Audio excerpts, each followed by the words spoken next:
Bonjour à tous, j'espère que vous allez bien et l'heure est grave. Non je rigole, j'avais envie de prendre un ton un peu solennel comme ça parce que aujourd'hui on se retrouve pour la suite des vidéos calendrier de l'Avent, unboxing des calendriers de l'Avent 2022. Si vous ne connaissez pas la série, que vous la rejoignez en route, n'hésitez pas à vous rendre sur la playlist avec toutes les vidéos des différents calendriers de l'Avent. Je vous répertorie également tous les liens des vidéos, des calendriers si vous voulez les acheter, je vais y arriver, et également aussi des vidéos, je vous mets la totale en barre d'informations. N'hésitez pas à regarder du coup pour avoir toutes les informations sur les calendriers de l'Avent. Cette série de vidéos vous permet de découvrir le contenu qu'il y a à l'intérieur des calendriers de l'Avent, se faire complètement spoiler en avance, histoire de savoir s'il vous plairait ou pas à les acheter. Les calendriers de l'Avent c'est quand même un certain prix, un investissement, un budget, donc autant vérifier avant si jamais vous voulez et les redécouvrir après en mode surprise en décembre. En tout cas c'est le principe de ces vidéos et aujourd'hui on s'attaque au deuxième calendrier de l'Avent de Ciné Replica. Cette année pour rappel ils en ont sorti deux, le premier c'était celui-ci, la version Deluxe, il est encore emballé parce qu'il est en concours à gagner pour la fin du mois de novembre. Je vous ai fait un petit bilan de cette vidéo, n'hésitez pas à aller la regarder. Il y avait du plus, il y avait du moins sur ce calendrier de l'Avent, en tout cas j'attendais beaucoup celui-ci pour pouvoir faire une comparaison entre les deux, pour regarder lequel valait le plus le coup et pour regarder tout simplement qui était le plus intéressant, sachant que celui-là là-bas est à 49,95 et celui-ci est à 29,95, donc on est bien moins cher. Est-ce qu'on va retrouver des produits similaires dedans ou pas? Dans tous les cas on a toujours 24 produits, principalement autour de la papeterie, du petit gadget, etc. J'enlève ce petit bandeau pour ne pas trop me spoiler. On a toujours l'occasion de gagner potentiellement, cette fois-ci c'est un Nimbus 2000, j'espère que je vais l'avoir, franchement. C'est une carte gagnante cachée au hasard. Là-bas c'était un éclair de feu, je l'ai pas eu. Enfin peut-être que le gagnant l'aura là-dedans, vous imaginez quand même, ce serait ouf. J'avais une chance sur deux de l'ouvrir et j'ai pas ouvert le bon. Dans tous les cas c'est parti, je vais vous donner mon avis 100% en toute honnêteté, je vous mettrai en barre d'informations où le retrouver et on va regarder avec la case numéro 1 si celui-ci vaut plus le coup ou pas. Oui, juste avec la case numéro 1. En tout cas pour l'instant il s'ouvre très bien par rapport à d'autres calendriers. Enfin, je vais pas parler trop vite en fait, j'arrête. Je ne vous dis plus rien tant que je n'ai pas confirmé. On a à l'intérieur un stylo assez sympa et surtout similaire à l'autre calendrier de l'Avent. On a le petit logo de Poudlard comme ça juste devant. Je suis désolé, je crois que pour cette vidéo la lumière va pas être géniale. J'ai filmé plusieurs vidéos déballage de calendrier de l'Avent pour pouvoir tenir le rythme de cette fin d'année et du coup je vous avoue que là le soleil s'est couché, donc du coup j'ai dû improviser. Ressortir les éclairages comme à l'époque du début de YouTube, enfin il y a 2 ans en fait, je dis n'importe quoi. Ça va faire 10 ans que je suis là, je suis un fossile. Bref, petit stylo, un petit peu comme dans l'autre calendrier. Je vais quand même vérifier, je vais le reprendre l'autre calendrier pour comparer. Stylo, c'était exactement le même. Après en même temps quand on propose deux calendriers différents à deux prix différents, en général on va pas prendre les deux, mais là c'est sûr que si on prend les deux je pense pas que ce calendrier sera intéressant. Là l'idée c'est vraiment d'avoir deux gammes de prix avec des produits similaires, c'est aussi important pour ce qu'on appelle les économies d'échelle. Plus on produit et si on les répartit dans deux calendriers, forcément plus on peut produire du calendrier, sachant que ça coûte cher à produire un calendrier, je le rappelle quand même quand on produit beaucoup d'unités. Je vous ai même pas fait un petit point quand même sur ce calendrier de l'Avent que j'ai commencé à déchiqueter, il est très joli, j'adore. Je vous l'ai dit dans la présentation de tous les calendriers de l'Avent, mais vraiment il est très joli. Je suis déjà en train de galérer à chercher les cases.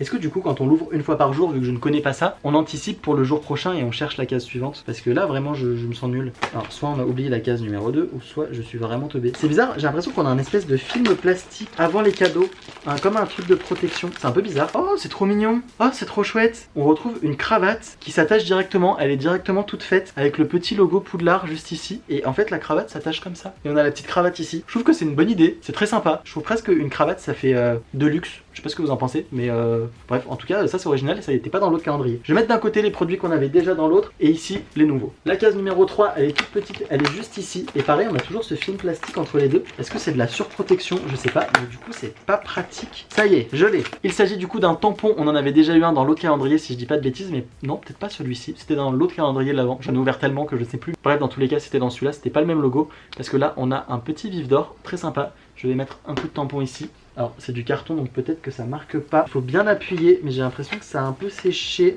Ok c'est le début, après ça va mieux. Moi je trouve ça très sympa, surtout que cette fois-ci on est sur un prix à 29,99 donc case numéro 4 elle est ici et on abandonne le fait d'ouvrir correctement, je pense pas que ce sera possible.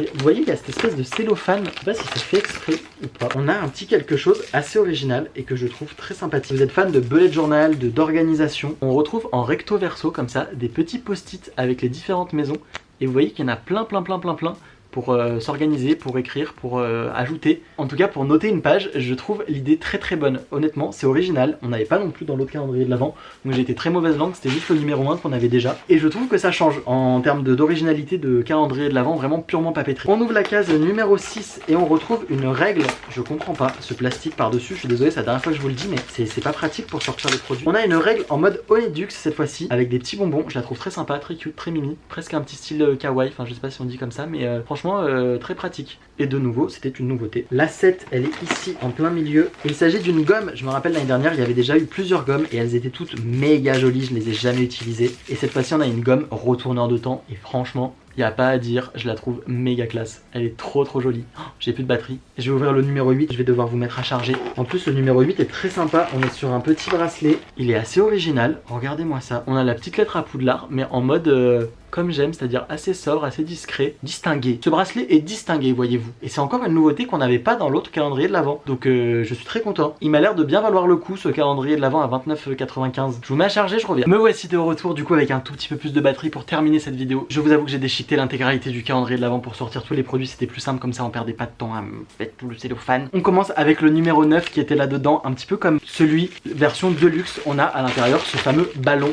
J'ai le même avis dessus, je suis un petit peu en mode what the fuck. Et en même temps je trouve que c'est original, ils ont un ballon, là c'est en mode Quidditch avec les différents buts. On a un petit Golden Snitch. Ce que j'aime pas trop c'est qu'il faut trouver quelque chose pour le gonfler. Et personnellement j'aurais la flemme, je ne le ferai jamais. Mais il était bleu dans l'autre. En tout cas on est de nouveau sur quelque chose qu'il n'y avait pas dans la version Deluxe. Le numéro 10, je vous avoue, m'a un petit peu plus déçu. Parce que je ne vois toujours pas l'intérêt d'un chiffon à lunettes comme ça. Je suis désolé mais ça me frustre dans les calendriers de l'Avent. À la limite dans celui-ci, mais dans la version Deluxe je comprends encore moins du coup. Mais bon, celui-ci il était déjà dans l'autre je crois. On a ensuite un petit magnet pour le frigo, toujours, j'arrête pas de vous tanner avec mon futur frigo. Sympathique, petit accessoire, je crois que celui-ci c'est pas le même que celui qu'il y avait dans l'autre. On retrouve ceci et je trouve que c'est une dinguerie, je l'aurais mis dans le Deluxe mais à fond.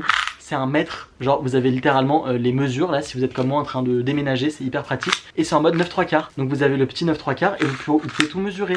Mais je trouve ça génial, ça c'est incroyable, c'est dans mon top objet pratique, utile et Harry Potter, j'adore. On retrouve ensuite 4 petites cartes comme ceci avec les différentes maisons. Je vous en montre juste une pour que vous voyez. Elles sont un peu en relief comme ça, en 3D. Un peu à la mode Choco Grenouille, je sais plus comment on dit, une carte lenticulaire je crois. Et du coup on voit 2 logos différents, c'est assez sympa, c'est plutôt bien fait. C'est du petit gadget mais pourquoi pas en marque-page ou quelque chose comme ça, c'était validé. On a un nouveau tampon cette fois-ci avec le logo Choco Grenouille.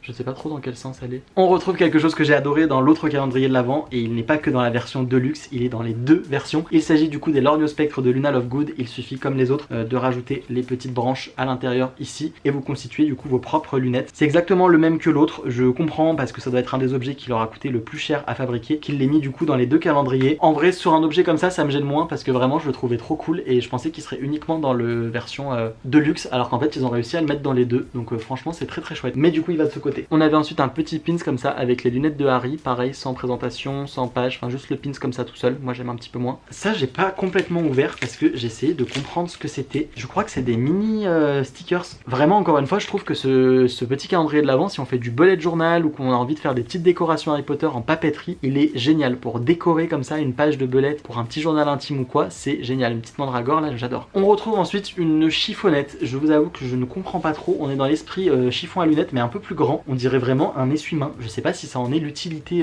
souhaitée. On est vraiment dans cette texture là de trucs pour les mains ou pour chiffon à poussière. Du coup je sais pas trop, je vais les garder de côté pour le déménagement si jamais je dois faire la poussière. Mais je suis pas sûr que ce soit vraiment l'utilité. Je suis un peu en mode point d'interrogation. Pourquoi produire un bout de tissu je sais pas. On avait ensuite un petit Onidux en thermocollé, donc on peut rajouter sur un vêtement, sur un sac ou quelque chose comme ça. Hop, avec un petit fer à repasser. Je vous ferai peut-être un tuto un jour si je deviens un petit peu plus débrouillard. On l'avait pas dans la version de luxe mais on le retrouve ici. C'est un petit rouleau de masking tape avec les différentes maisons de Poudlard avec différentes petites animations autour d'Harry Potter. Pareil, une nouvelle fois, ça peut décorer un carnet ou ça peut s'ajouter sur une décoration d'étagère ou sur quelque chose comme ça. Je trouve que c'est une très bonne idée et j'attends la conclusion pour vous dire ce que j'en pense, mais je pense que ça commence à se dessiner. On a un petit porte-clés comme ça avec Edwige qui tient une lettre pour Poudlard. On le connaît par cœur ce petit logo, mais en mode porte-clés comme ça c'est sympa. On retrouve ensuite ceci. Je vous avoue, je suis un petit peu perplexe, je ne comprends pas trop ce que c'est. On a donc les 4 maisons et j'ai l'impression que c'est de nouveau quelque chose pour s'organiser. Donc est-ce que c'est pour noter les jours de la semaine, est-ce que c'est pour noter je ne sais quoi. En tout cas ça ne se colle pas mais ça se... Ah si, c'est autocollant. En fait on peut les détacher et il y a un côté autocollant. Donc je pense que l'objectif est de s'en servir en tant qu'autocollant. Enfin je sais pas trop, mais toujours en mode bullet journal. On retrouve ensuite un nouveau petit pochon qui est le même que l'autre si je dis pas de bêtises. Non c'est pas le même, celui-ci il était en marron et là c'est le... Non c'est pas le même logo, celui-ci il est en mode Quidditch donc non c'est pas le même. On a encore une fois une grande différenciation donc c'est plutôt appréciable. Mais par contre pareil c'est un petit sachets, je sais pas trop quoi en faire. Celui-ci pue pas par contre. On a un petit puzzle comme l'année dernière, on peut construire une petite carte de la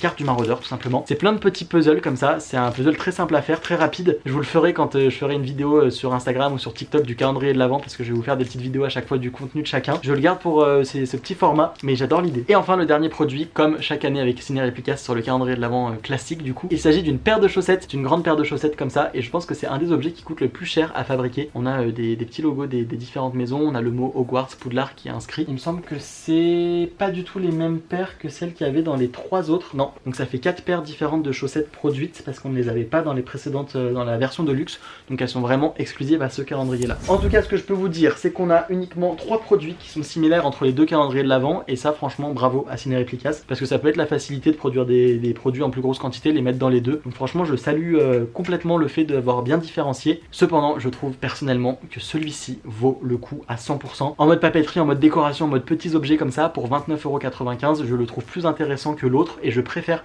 les produits de celui-ci. Peut-être que je suis plus sensible et que je porte moins de chaussettes et que je préfère des petits trucs de déco, mais je le trouve très sympa. Il a des objets je trouve un petit peu plus travaillés sur la gomme, sur enfin, voilà, il y a plein de petites choses pratiques aussi, décorative. Je suis perplexe sur les chiffons, les torchons, les choses comme ça, mais il y a une cravate, il y a une recherche de quelque chose d'un peu original aussi que j'apprécie fortement. Décidément je crois que cette caméra ne veut pas que je termine cette vidéo vu qu'elle m'a encore coupé. Tout ça pour vous dire que je vous conseille à 100% ce calendrier de l'Avent là, parce que je trouve qu'il vaut le coup en termes de surprise, en termes de packaging, en termes de petites surprises à ouvrir tous les jours et de petits goodies. Je sais que ça convient pas à tout le monde, il y en a qui aiment pas avoir ces petits objets là et qui les trouvent pas utiles et que, à qui ça ne sert pas, mais si vous aimez ça, que vous êtes en mode un petit peu déco, en mode organisation, que vous aimez avoir des post-it, que vous aimez avoir un petit peu de couleur dans votre planning, je pense que c'est un calendrier qui peut carrément vous plaire, et en tout cas moi je vous le recommanderais plus que celui de luxe, même si on perd un petit peu l'aspect joli marketing des cases très sympas à ouvrir et tout ça. Bref, en tout cas voilà pour mon avis et ma réflexion sur ces deux calendriers Ciné Réplicas. J'attends tous vos retours bien sûr dans les commentaires. Moi je vous dis à très vite pour une nouvelle vidéo. On a encore ce calendrier là à ouvrir, on a des chaussettes à ouvrir, on a plein de calendriers encore à ouvrir et d'autres vidéos, ne vous inquiétez pas. Prenez soin de vous, je vous dis à très vite pour de nouvelles aventures, et s'il vous plaît tout ce que je vous demande c'est prenez soin de vous.